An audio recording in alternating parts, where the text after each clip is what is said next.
Okay, so I just wanted to show you how the first one turned out. I haven't cut them out yet, but they're like, I still need to cut them out and put the glitter stick things on them as the ornaments. I'm making Christmas ornaments. So as you can see, there's about like, I think like, let's see, 1, 2, 3, 4, 5, 6, 7, 8, 9, 10, 11. There's 11 ornaments that I can make out of cutting these out. And so these are really inexpensive gifts I made.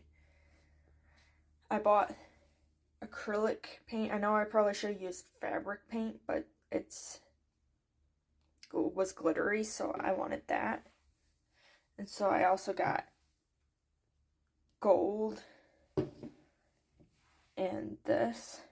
I have more fabric. I got these sheets for like 32 cents each. I got like enough to make them for all colors. And that would make like all the supplies I got like 25 pipe cleaners, like glitter stick things, like the glitter pipe cleaner things, the craft ones.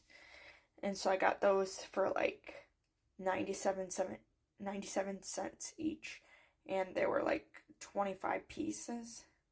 And so I'm just planning on cutting these out and then like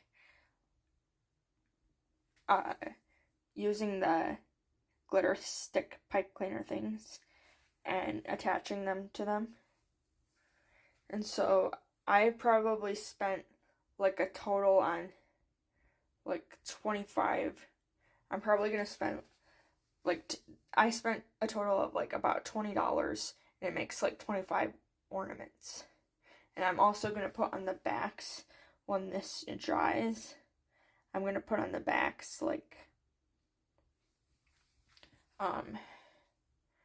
2025 if I give them to people this year, or 2026 if I give them to people next year.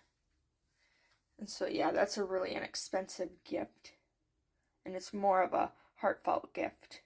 I like making handmade gifts. And so yeah, that's like was a cheap budget for Christmas. But like I might make some more DIYs. I already got my nieces some gifts, if you've seen in the other videos on YouTube. Like I got them some presents for Christmas, like actual presents, like store-bought presents at Walmart. And so I'm going to give those to them. And so yeah, let me know what else I should make for Christmas.